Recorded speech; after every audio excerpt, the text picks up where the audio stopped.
ഓ ഇത് മുനമ്പത്തെ ജനങ്ങളുടെ പരിഹാരം ഇതിൽ ഉണ്ടാവില്ല, ഇതിൽ റെട്രോസ്പെക്റ്റീവ് ഇഫക്റ്റ് ഇല്ല.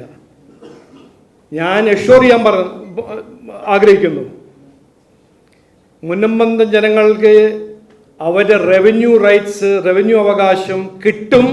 ഈ ബില്ല് മതി, ഈ ബില്ലിൽ അതിൻ്റെ പവർ ഉണ്ട്. Article 2A of the bill will ensure മുനമ്പത്തെ എല്ലാ ജനങ്ങൾക്കും അവരുടെ റവന്യൂ അവകാശം വേഗം കിട്ടും. അതുവരെ BJP NDA അവരുടെ കൂടെ ഉണ്ടാവും. ഇവിടെ ആരെങ്കിലും രാഷ്ട്രീയം കളിച്ച് അത് ഡിലേ ചെയ്യാൻ നോക്കിയാൽ അത് ചെയ്യേണ്ടതാണ് എൻ്റെ ഒരു അഭ്യർത്ഥന. ജനങ്ങളുടെ കൂടെ ഞങ്ങളുണ്ടാവും. ഇത് ചെയ്ത മാതിരി, ഇതുവരെ നമ്മൾ അധ്വാനിച്ച മാതിരി അവരുടെ പ്രശ്നങ്ങളും വേദനകളും പരിഹരിക്കാൻ ഞങ്ങൾ ഇനിയുണ്ടാവും എന്ന് പറഞ്ഞ് ഞാൻ വാക്ക് ചുരുക്കുന്നു. കുറച്ച് ഞാൻ ഇംഗ്ലീഷിൽ 2-3 statement I will say. I have, along with my very dedicated colleagues of the Bharatiya Janata Party and NDA Kerala, have come today to congratulate and felicitate the people of Munambam, the people of Munambam who have been on strike and asking for justice for several years. And I wish to make a few points, and I'll make it briefly. This is a historic event in the political history of India and the political history of Kerala. A small hamlet, Munambam, 610 families who are being victimized by the misuse of the law by a Waqf board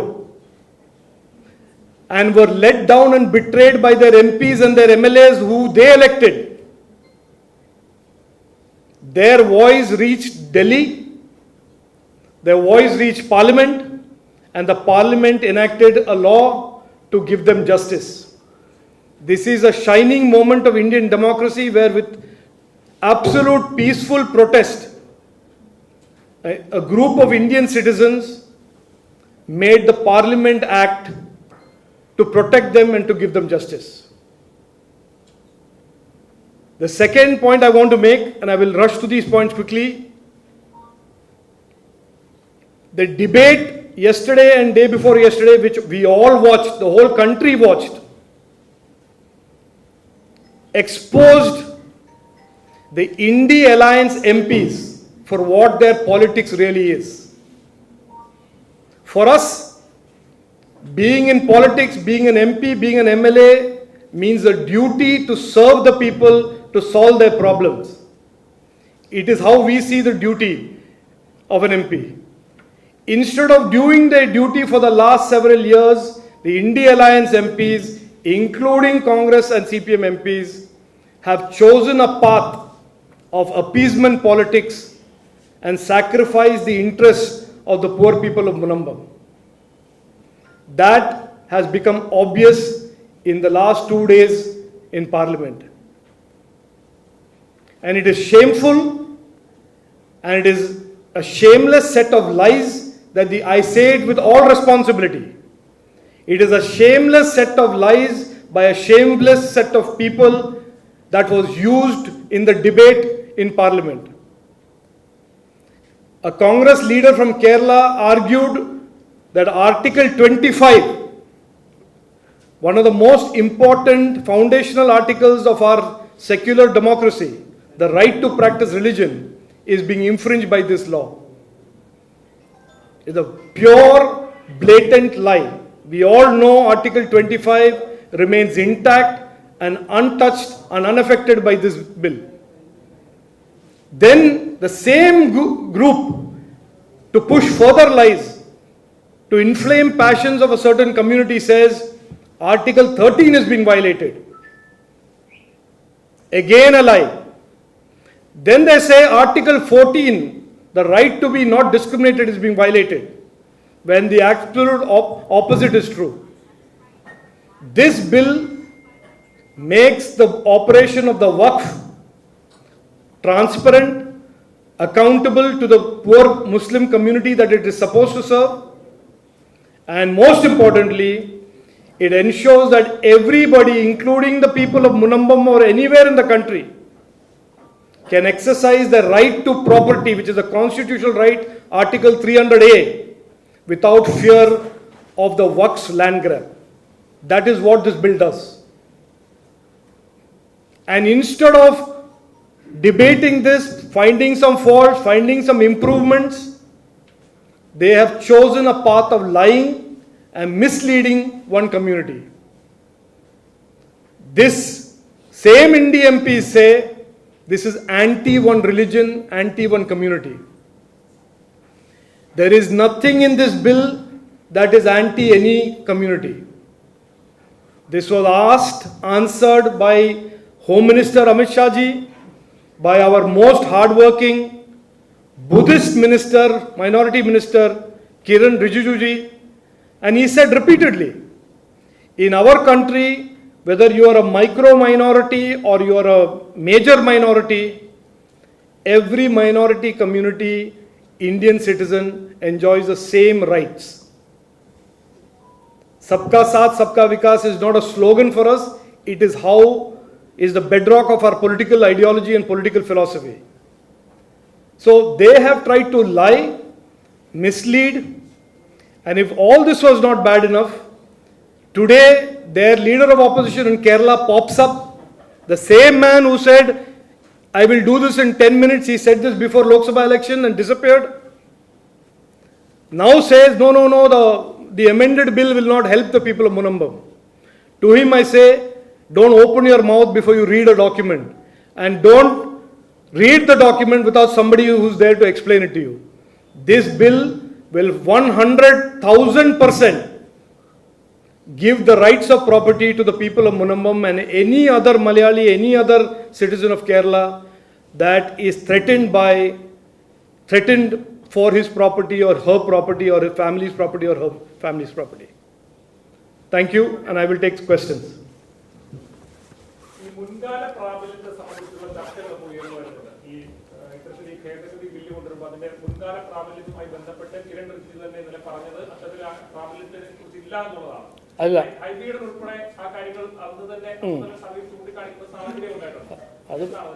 Hibi അതല്ലേ പറയുള്ളൂ, ഇതുവരെ ഒന്നും പറയാനുണ്ടായിരുന്നില്ലല്ലോ. Retrospective effect ഒരു കോണ്ടെക്സ്റ്റിൽ പറഞ്ഞു. Article 2A വായിക്കൂ, before and after എഴുതിയിട്ടുണ്ട് article 2A. ഞാൻ ഇന്ന് ഉറപ്പു തരുന്നു, ഈ മിസ്ഇൻഫർമേഷനും പ്രോപ്പഗാൻഡയും ഈ ബില്ല് ഉണ്ടാക്കിയത് മുന്നമ്പന്തും ജനങ്ങൾക്ക് വേണ്ടിയിട്ടാണ്. അത് ഹോം മിനിസ്റ്റർ പറയുന്നു പാർലമെന്റിൽ, കിരൺ റിജിജു പറയുന്നു പാർലമെന്റിൽ. അവരെയാണോ വിശ്വസിക്കേണ്ടത്, ഇവരെയാണോ വിശ്വസിക്കേണ്ടത്? നിങ്ങൾ തന്നെ തീരുമാനിച്ചാൽ മതി. ഞാനിപ്പോൾ ഹൈബീഡിനോ മറ്റവരെ പറ്റി ഒന്നും പറയാൻ പോകുന്നില്ല. ഇവരാണ് അവിടെ ആർട്ടിക്കിൾ 25 ആർട്ടിക്കിൾ 13 ആർട്ടിക്കിൾ 14 പറ്റി സംസാരിക്കുന്നത്. അപ്പോൾ അവരിങ്ങനെ പറയും, അവരുടെ പണിയാണിത്. നുണ പറഞ്ഞ്, ഒരു നാണില്ലാത്തൊരു നുണ പറഞ്ഞ് ജനങ്ങളെ മിസ്ലീഡ് ചെയ്യാൻ. ഞങ്ങൾ ഉറപ്പ് തരുന്നു, ഇത് മുനമ്പന്ന ജനങ്ങളുടെ റവന്യൂ അവകാശങ്ങൾ ഞങ്ങൾ കൊടുത്തു തരും. ഇത് ഞങ്ങൾ ഉറപ്പാണ്. ഞങ്ങൾ വാക്ക് പാലിച്ചു. ഞങ്ങൾ ഇവിടെ വന്ന് 2 മാസം മുമ്പേ 3 മാസം മുമ്പേ ഇങ്ങനെ മാധ്യമങ്ങൾ ചോദിച്ചു, ഇത് നടക്കുമോ, ഈ ബില്ല് പാസ്സാവുമോ? അന്ന് കൊടുത്ത വാഗ്ദാനമാണ് ഇന്ന് ഞങ്ങൾ കോൺഫിഡൻ്റ് ആയിട്ട് വന്ന് പറഞ്ഞു ഞങ്ങൾ വാക്ക് പാലിച്ചു എന്ന്. അതുകൊണ്ട് ഹൈബിയുടെ ഇതിനെ പറ്റി ഒന്നും പറയാണ്ട് ഇരിക്കുകയാണ് എൻ്റെ ഒരു അപ്രോപ്രിയേറ്റ് അഡ്വൈസ്. പറയണമെങ്കിൽ പോസിറ്റീവ് ആയിട്ട് പറയാം, അല്ലെങ്കിൽ വായിച്ച് പറയാം. പുള്ളിക്കാരന് അത് കേപ്പബിലിറ്റി ഉണ്ടല്ലോ, ചെയ്തോട്ടെ. പോണം. അവർ പോണം. അവർക്ക് സുപ്രീം കോർട്ടും പോകണം, അത് കഴിഞ്ഞിട്ട് വേറെ എവിടെയെങ്കിലും പോകണമെങ്കിൽ അവിടെയും പോകണം. സത്യം അവരുടെ പ്രോപ്പഗാൻഡ കൊണ്ട് മാറില്ല. ഇത് സബ്കാ സാത്ത് സബ്കാ വികാസ് ഉള്ളൊരു നാടാണ്. ഇവിടെ എല്ലാവർക്കും റൈറ്റ് ടു പ്രോപ്പർട്ടീൻ്റെ അവകാശമുണ്ട്. അവരുടെ പ്രീണന രാഷ്ട്രീയമല്ല നമ്മുടെ നാടിൻ്റെ ഡയറക്ഷൻ തീരുമാനിക്കാൻ പോകുന്നത്. അത് എനിക്ക് സ്ട്രോങ് ആയിട്ട് ശക്തമായിട്ട് പറയാൻ ഒരു ആഗ്രഹമുണ്ട്.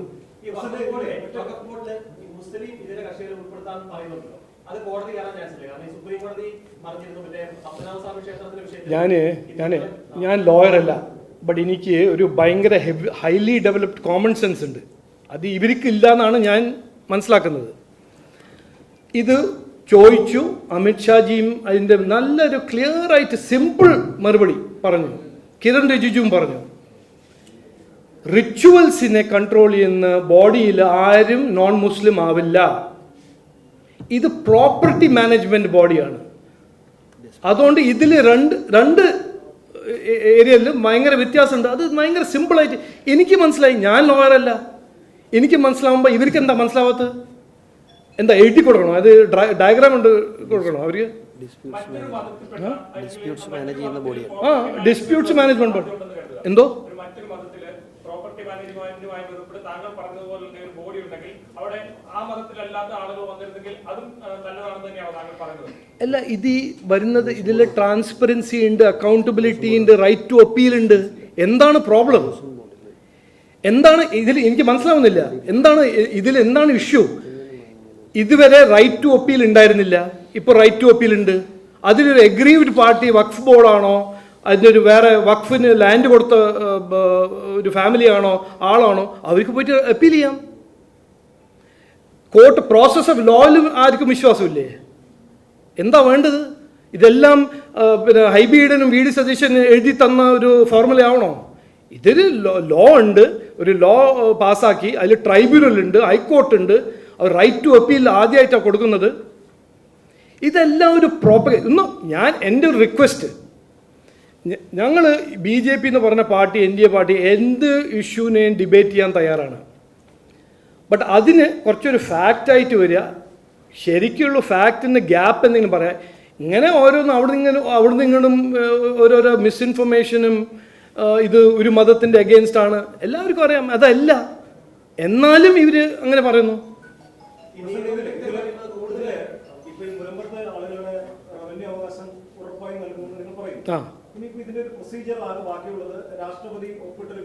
ഗസറ്റ് നോട്ടിഫിക്കേഷൻ വരും. അങ്ങനെ ഗസറ്റ് നോട്ടിഫിക്കേഷൻ വരുന്നതോടുകൂടി ഓട്ടോമാറ്റിക് ആയിട്ട് മുനമ്പത്തുകാരുടെ റവന്യൂ അവകാശം കിട്ടുമോ? അതല്ല, അതിനപ്പുറത്തിന് മറ്റെന്തെങ്കിലും നടപടിക്രമങ്ങൾ ഇതിൽ ബാക്കിയുണ്ടോ? ഞാൻ ചോദിക്കുന്നത്, ഇതിലൊരു ഇന്ന ദിവസം അല്ലെങ്കിൽ ഇത്ര സമയത്തിനുള്ളിൽ, ഒരു മാസത്തിനുള്ളിൽ അല്ലെങ്കിൽ ഒരു വർഷത്തിനുള്ളിൽ നിങ്ങളുടെ റവന്യൂ അവകാശം തിരിച്ചു കിട്ടും, അങ്ങനൊരു വാക്ക് പറയാൻ നിങ്ങൾക്ക് കഴിയുമോ? അല്ല, അല്ല അത് ഇവിടെ ഒരു BJP NDA മുഖ്യമന്ത്രി ഉണ്ടെങ്കിൽ ഞാൻ അത് ഒരു നല്ല ഡീറ്റെയിൽഡ് ഒരു എക്സാക്ട് സ്കെഡ്യൂൾ പറഞ്ഞിരുന്നേ. ബട്ട് ഇവിടെ ഒരു ഭയങ്കര പെക്യുലർ സിസ്റ്റം അല്ലേ. അപ്പോൾ ഇവിടെ എന്നും പ്രെഡിക്റ്റ് ചെയ്യാൻ പറ്റില്ല. ആശാ വർക്കേഴ്സിന് കൊടുക്കുന്ന കാശ് ഇവർക്ക് ടൈമിൽ കൊടുക്കാൻ പറ്റുന്നില്ല. പെൻഷൻ 4 മാസം 5 മാസം ഡിലേ ആയിട്ടാണ് കൊടുക്കുന്നത്. KSRTCക്ക് കാശ് കൊടുക്കാൻ കാശില്ല. അപ്പോൾ എനിക്ക് ഇവരെ പറ്റിയൊന്നും പ്രെഡിക്റ്റ് ചെയ്യാൻ പറ്റില്ല. ഒന്ന്, അവർ ഇതിൻ്റെ ഉള്ളിൽ നിന്ന് റെഗുലർ ചെയ്യാൻ നോക്കിയാലോ, ഒരു ടെക്നിക്കാലിറ്റി നോക്കി അത് ഡിലേ ചെയ്യാൻ ഒരു പ്രയാസം നടത്തിയാൽ ഞങ്ങൾ അത് സമ്മതിക്കില്ല. ഞങ്ങളൊരു ഓപ്പോസിഷൻ പാർട്ടിയല്ലേ, ഞാൻ ഗവൺമെൻറ്റിലല്ലല്ലോ. അതുകൊണ്ട് ഇതിൻ്റെ പ്രോസസ്സ് എന്താ വെച്ചാൽ അത് നോട്ടിഫൈ ആവും. State government will then tell district collector. അത് പറയും, പ്രോസസ്സ് ആകും പറയും. റവന്യൂ അവകാശങ്ങൾ പുനഃസ്ഥാപിക്കണമെന്നുണ്ടെങ്കിൽ തീർച്ചയായിട്ടും ഈ ഗസറ്റ് നോട്ടിഫിക്കേഷൻ അടിസ്ഥാനത്തിൽ റവന്യൂ ഡിപ്പാർട്ട്മെൻറ്റാണ് ആ കാര്യത്തിൽ തീരുമാനമെടുക്കേണ്ടത്. സ്വാഭാവികമായിട്ടും ഒരു സിംഗിൾ മീറ്റിങ്ങിൽ തന്നെ ഇപ്പോൾ വന്നിട്ടുള്ള സെക്ഷൻ 2A പരിമിതിയിൽ നിന്നുകൊണ്ട് തന്നെ അതൊരു സൊസൈറ്റി ആയതുകൊണ്ട് ആ സൊസൈറ്റിക്ക് ഒരു പ്രത്യേക ഡെഡിക്കേഷനോടുകൂടി സിദ്ദിഖ് സൈഡ് കൊടുത്തിട്ടുള്ള ഈ ഭൂമി ഒരിക്കലും വഖഫ് ബോർഡിന് ക്ലെയിം ചെയ്യാൻ കഴിയില്ല. അപ്പോൾ വഖഫ് ബോർഡ് ഇപ്പോൾ നടത്തിയിട്ടുള്ള ക്ലെയിം അസാധുവായി മാറുകയും ഈ വസ്തു ഇവരിലേക്ക് തിരിച്ചു വരികയും ചെയ്യും. അതിന് തീരുമാനമെടുക്കേണ്ടത് റവന്യൂ ഡിപ്പാർട്ട്മെൻറ്റാണ്. അത് ഗസറ്റ് നോട്ടിഫിക്കേഷൻ വന്നു കഴിഞ്ഞാൽ ആ കാര്യത്തിൽ ഈ പറയുന്ന പോലെ വളരെ നിസ്സാരമായ സമയത്തിനുള്ളിൽ തന്നെ സംസ്ഥാന റവന്യൂ ഡിപ്പാർട്ട്മെൻറ്റ് ആ തീരുമാനം എടുക്കാൻ കഴിയും. ആ തീരുമാനം അവർ എടുത്തില്ല എങ്കിൽ ഭാരതീയ ജനതാ പാർട്ടി അതിന്മേൽ ശക്തമായ സമരവുമായി രംഗത്തിറങ്ങും എന്നാണ് പ്രസിഡന്റ് സൂചിപ്പിച്ചത്. റവന്യൂ ഡിപ്പാർട്ട്മെന്റ് ഈ സാങ്കേതിക കുറിച്ച് പറഞ്ഞതെന്നാണല്ലോ സ്വാഭാവികമായിട്ട് ഈ നിയമത്തിന്റെ പ്രസക്തി തന്നെ ഉണ്ടായത്. അപ്പോൾ ഈ നിയമം ബില്ല് പാസ്സായ ശേഷവും ഇനിയും ഈ റവന്യൂ ഡിപ്പാർട്ട്മെന്റിന്റെ ഒരു കുരുക്കിടാനുള്ള ഒരു പ്രൊവിഷൻ ബാക്കി ഉണ്ടെന്നാണോ മനസ്സിലാക്കുന്നത്? അല്ല, അവർക്കിപ്പോൾ പ്രൊവിഷൻ ഒരു കുരുക്കുമിടേണ്ട കാര്യം അവർക്കില്ല. നടത്താനാണെങ്കിൽ അവർ കുരുക്കിട്ടാൽ അതിന് നിയമപരമായി നമ്മൾ നേരിടും. അല്ല, അങ്ങനെ ഒരു കുരുക്ക് വന്നാലും ആ കുരുക്കിനൊരു നിയമ ലീഗലി വാലിഡിറ്റി ഉണ്ടാവുമെന്നുള്ളതാണ്. ഒരു സെൻട്രൽ ആക്ട് അല്ലേ ഇത്? ഹൈക്കോടതി കഴിഞ്ഞ ദിവസം ഇവിടെ ജസ്റ്റിസ് ബെഞ്ച് കുര്യൻ തോമസിന്റെ ഉത്തരവിൽ എന്തുകൊണ്ടാണ് കഴിഞ്ഞ ദിവസത്തെ ആ ഉത്തരവ് അല്ലെങ്കിൽ കഴിഞ്ഞ ദിവസം ആ കേസ് ഈ വഖഫ് സംരക്ഷണ സമിതിക്ക് അനുകൂലമായി ഇവിടെ സംസ്ഥാന സർക്കാർ നിയമിച്ച ഒരു കമ്മീഷൻ അസാധുവായിക്കൊണ്ട് ഹൈക്കോടതി ഉത്തരവിട്ട് എന്തുകൊണ്ടാണ്? ആക്റ്റിൽ ഇന്നലെ വരെ ഉണ്ടായിരുന്ന നിലവിലുണ്ടായിരുന്ന ആക്ട് പ്രകാരം അങ്ങനെ ഒരു തീരുമാനം എടുക്കാനേ കോടതിക്ക് കഴിയുമായിരുന്നുള്ളൂ. പക്ഷേ ഇപ്പോൾ നിലവിലുള്ള ഈ വഖഫ് ഭേദഗതി നിയമത്തിൻ്റെ അടിസ്ഥാനത്തിൽ വന്ന ആക്ടിൻ്റെ അടിസ്ഥാനത്തിൽ അവർക്ക് റവന്യൂ അവകാശങ്ങൾ പുനഃസ്ഥാപിക്കാൻ സർക്കാർ തയ്യാറായില്ലെങ്കിൽ നിയമപരമായും രാഷ്ട്രീയപരമായും ഭാരതീയ ജനതാ പാർട്ടി അത് നേരിടുമെന്നാണ് പ്രസിഡന്റ് സൂചിപ്പിച്ചത്. പിന്നെ ഒരു ജനറൽ ഒരു പ്രൊസീജിയറൽ ഇഷ്യൂ, ഒരു നാഷണൽ ലോ ഉണ്ടെങ്കിൽ ഒരു സ്റ്റേറ്റ് ഗവൺമെൻറ് അതിനെ വയലേറ്റ് ചെയ്താൽ എല്ലാവർക്കും അവകാശമുണ്ട് കോർട്ട് പോകാൻ, എന്നിട്ട് ഒരു ഡയറക്ഷൻ കിട്ടാൻ to direct the central state government to implement. ഇതൊരു ലോ ആണ്, ഒരു ഗൈഡ് ലൈനോ അതൊന്നുമല്ല, ഇത് പാർലമെൻറ്റ് പാസ് ചെയ്ത ലോ ആണ്. അത് ഗസറ്റ് നോട്ടിഫൈ ചെയ്താൽ അത് ബൈൻഡിങ് ആണ് എല്ലാ സ്റ്റേറ്റ് ഗവൺമെൻറ്റും, റിഗാർഡ്ലെസ് അവരുടെ ഐഡിയോളജി എന്താണെന്ന്.